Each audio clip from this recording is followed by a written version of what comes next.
यहाँ के सामंतों को बड़ी इस बात से तकलीफ है कि जब तक इस्लाम का पैगाम इस मुल्क में नहीं आया था, इन दलितों से तो हम कुत्ते और सुअरों की तरह व्यवहार करते थे, लेकिन इसने आकर उसे सीने से लगा लिया है और आज जमहूरी मुल्क में बड़ी ताकत बन गई है। महाराष्ट्र की सरजमीन इस बात की गवाह है कि भीमराव अंबेडकर जब नन्हे छोटे से थे, जिस तालाब में कुत्ते, गाय और बैल सबको नहाने पर कोई पाबंदी नहीं थी, जब नन्हे से भीमराव अंबेडकर ने उस तालाब में नहाया था तो उसके बदन के चमड़े फाड़े गए थे। मेरे भाइयों, इस मुल्क में आज क्या हो रहा है और कल क्या था। मोदी और मोदी की औलादों को मैं कह देना चाहता हूं कि सुन लो आरएसएस के लोगों, आज इस मुल्क में सबका साथ सबका विकास का नारा देने वाले लोग, ये मोदी और गुजरात को बर्बाद करने वाले लोग, गुजरात में हिंदू और मुस्लिम तहजीब को बर्बाद जिन्होंने किया, इस मुल्क में ये लोग मुल्क को कहां ले जा रहे हैं, इस पर जरा सा गौर करो। कल तक ये नारा दे रहे थे सबका साथ सबका विकास, तुमने तो बांट के रखा है अपने धार्मिक आस्थाओं से। किसी को शूद्र तुमने कहा है, किसी को कहा कि माथा से जन्म लिया, किसी को कहा सीने से जन्म लिया, किसी को कहा बाजू से जन्म लिया, पांव से जिसने जन्म लिया वो शूद्र है। तुमने तो धार्मिक तौर पर इस मुल्क को अलग अलग टुकड़े में इंसानों को बांटने का काम किया है। अगर दलितों के साथ खाना कोई खाया है तो मुसलमानों ने खाया है, उसको गले लगाया है, हिंदू मुसलमानों की मोहब्बत की फिजा बनाई है तो मुसलमानों ने बनाया है। खून को लिखता हूं, खून में पानी नहीं लिखता, महलों में जो नाचती है उसे रानी नहीं लिखता, मजलिस के दीवानों पर नाज जमाने को कातिल को लिखता है, कातिल कभी मसीहा नहीं लिखता। इस वक्त मुल्क में जो फिजा बनाई दी गई है, मुसलमानों के खिलाफ एक तरफा तौर पर अदावत की जो आंधी चली है, ऐसे वक्त में हमारे लिए सबसे बड़ा मसला यह है कि इस मुल्क में हमने अपनी सियासी शऊर को खो दिया है। एक बड़ी आलिम दीन मुस्लिम पर्सनल के सदर ने फरमाया, मरहूम मगफूर ने फरमाया कि तुम्हारा बच्चा पंज वक्ता क्यों न हो जाए, तहज्जुद गुजार क्यों न हो जाए, अगर सियासी शऊर तुम्हारे दरमियान में बेदार न हुआ तो तुम्हारे पंज वक्ता पर भी पाबंदी लगते हुए देर नहीं लगेगी। मेरे भाइयों, करीब करीब उस दौर से हम गुजर रहे हैं।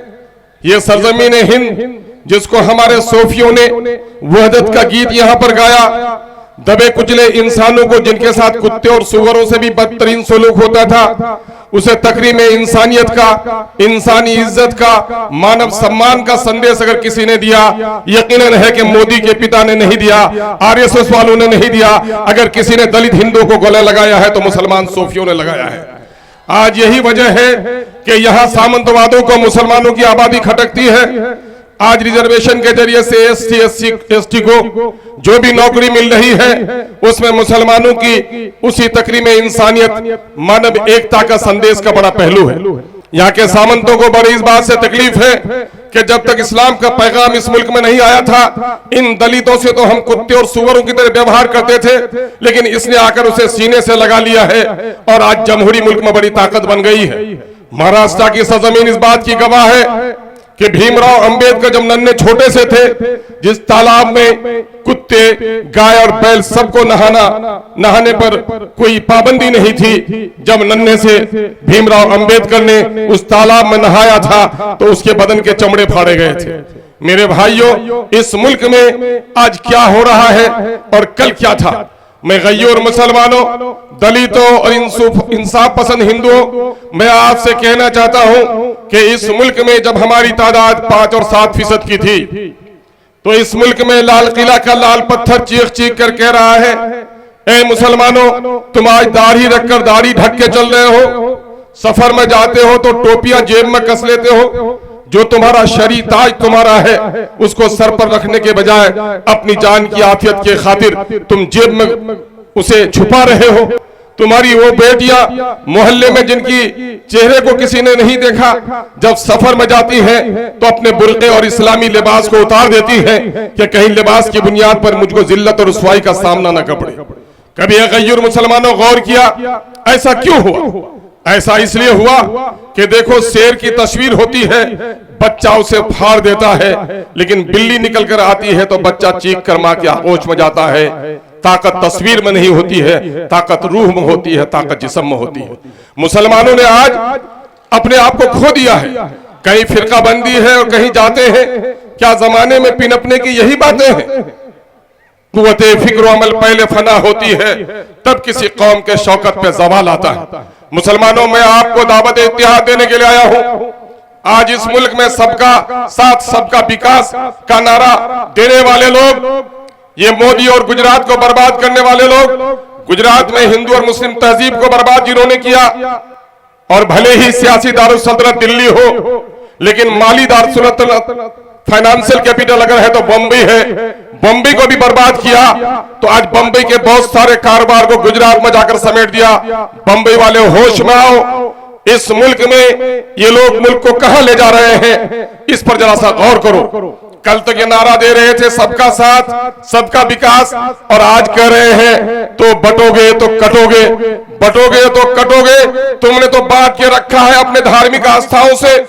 किसी को शूद्र तुमने कहा है, किसी को कहा कि माथा से जन्म लिया, किसी को कहा सीने से जन्म लिया, किसी को कहा बाजू से जन्म लिया, पांव से जिसने जन्म लिया वो शूद्र है। तुमने तो धार्मिक तौर पर इस मुल्क को अलग अलग टुकड़े में इंसानों को बांटने का काम किया है।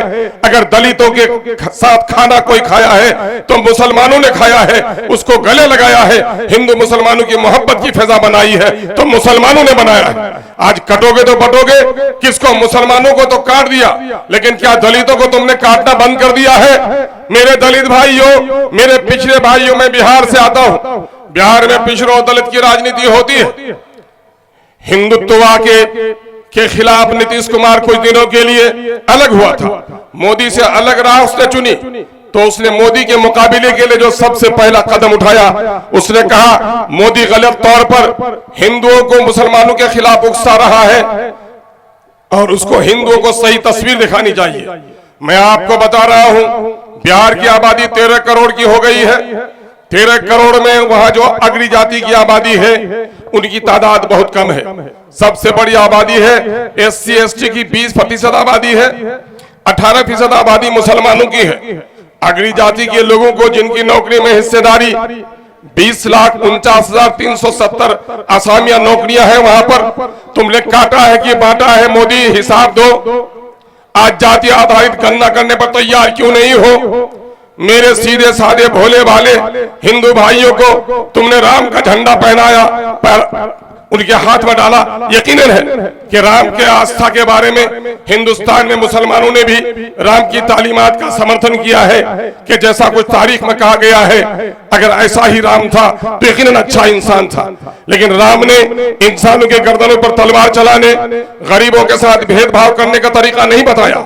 आज तुमने गहरी साजिश करके दलितों के बेटों को नाम के नाम पर मुसलमानों से लड़ा दिया है और अमीर हिंदुओं के बच्चों को ऑक्सफोर्ड और कैम्ब्रिज पढ़ने के लिए भेज दिया है ताकि तुम शासन बनाते रहो और ये बेचारे मंदिर की घंटी बजाते रहे। ए दलित भाइयों, होश में आओ। बिहार की तस्वीर देखो, बिहार में सबसे बड़ी आबादी है, 20% की आबादी दलितों की है। दलितों में नौकरी 4,11,000 होती है, लेकिन दलितों को सिर्फ 2,91,000 नौकरी देकर उनकी 1,10,000 नौकरी यही कटोगे तो बटोगे वालों ने तुम्हारी हजम कर दी। मुसलमानों, आज यूपी से यहाँ आए हो, आज बिहार से यहाँ आए हो।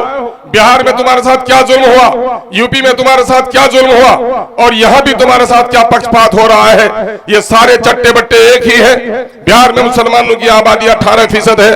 18% वालों की नौकरी 3,68,000 होती है, लेकिन वही कांग्रेस ने, वही लालू ने, वही जदयू ने, वही भाजपा ने मुसलमानों की 1,95,000 नौकरी खत्म कर दी और उसको बर्बाद कर दिया। इसलिए यहाँ पर दलितों और मुसलमानों की जो तस्वीर सामने में मैंने इसलिए रखा कि इस मुल्क में दलितों और मुसलमानों के साथ सबसे ज्यादा इंसाफी हुई है। मैं बिलखुसूस गैरतमंद नौजवान मुसलमानों से कहना चाहता हूँ कि मुसलमानों जरा मुड़कर दिल्ली की तरफ तो देखो। दिल्ली के लाल किला की फसीलें तुमको पुकार पुकार कर कह रही है कि मुसलमानों तुम गर्दन झुका के क्यों जी रहे हो। कुतुब मीनार की बुलंदी तुमसे पुकार पुकार कर कह रही है। तुम्हारे बाप दादा की तादाद जब इस मुल्क में 5 से 7% थी, इस मुल्क का सुल्तान और बादशाह था, लेकिन आज तुम 15% होने के बावजूद इतने बेवजन क्यों हो गए हो? मोहसिन इंसानियत नबी मुकर्रम सल्लल्लाहु अलैहि वसल्लम का इरशाद गिरामी है, जिसका मफहूम है अनकरीब कौमें तुम पर टूट पड़ेंगी जिस तरह भूखा खाने पर टूट पड़ता है। साहबा ने अर्ज किया, या रसूलुल्लाह, क्या उस वक्त हमारी तादाद कम होगी? कहा नहीं, तुम गिनती में बहुत ज्यादा होगे। तो फिर या रसूलुल्लाह ऐसा क्यों होगा? कहा तुमको वहन की बीमारी हो जाएगी। कहा कि वहन की बीमारी है क्या रसूलुल्लाह? कहा मौत से गुरेज करने लगोगे और दुनिया से मोहब्बत करने लगोगे। मौत का मतलब सिर्फ तन से रूह का फना हो जाना नहीं है, मौत का मतलब हक के खातिर परेशानियों का मुकाबला करना भी है। और आज मुसलमान आज दूसरे के हाशिया बर्दारी में जीने का आदी हो गया है। इसलिए मैं नौजवानों, आपको जिस बेसब्री से अपने नेता का इंतजार है, उससे ज्यादा डाइस पे बैठे हुए लोगों को इंतजार है। लेकिन सुनो, मैं तुम्हें एक बात कहता हूं, तहजीब का नाम है। तुम्हारी मिल्लत तहजीब से दो चार रही तुम्हारी मिल्लत। अपने संजीदगी को बरकरार रखो, अपने कायद की आमद पर तालियां बजाकर उसका इस्तेमाल करना। उससे पहले तुम्हारी महफिल को देखकर वो कहे कि मोहसिन इंसानियत की तालीमात पर अमल करने वाली कौम यहाँ पर बैठी है, कोई बेहुदा कौम नहीं बैठी है। अब अपने इत्मीनान का इजहार करो और संजीदगी से इन बातों को सुनो, इसलिए कि यही बातें तुम्हारी और हमारी तारीख राहों में रोशनी ला सकती हैं। इस मुल्क में सबसे बड़ा जो कसूर मुसलमानों से हुआ है, आजादी के वक्त मुसलमानों को सामने में क्या हुआ था?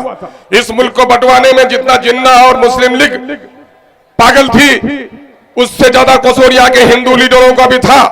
यहाँ का मुसलमान अगर रह गया इस मुल्क में तो मोहब्बत की बुनियाद पर रहा, औरंगजेब की विरासत लेकर रहा। यही वही औरंगजेब है जो अफगानिस्तान से लेकर बर्मा तक आज जो भारत कहते हो, महान भारत करते हो, महाभारत कहते हो। मोदी और मोदी की औलादों को मैं कह देना चाहता हूं कि सुन लो आरएसएस के लोगों, इस टुकड़े टुकड़े के भारत को अगर किसी ने महान भारत बनाया है तो मोदी के खानदान के लोगों ने नहीं बनाया है, औरंगजेब रहमतुल्लाह अलैह ने बनाया है। और आज औरंगजेब की नस्लों पर तुम आवाज उठाते हो। इस मुल्क से, इस मिट्टी से हमारा रिश्ता रहा है। मुल्क जब आजाद हुआ था तो आजादी में जितनी गर्दनें नहीं कटी थी, उससे ज्यादा गर्दनें कटी थी मुल्क के बंटवारे के वक्त। उससे ज्यादा बेटियों की माओं की इज्जत टूटी थी। मुसलमानों के लिए बड़ा अलमिया था।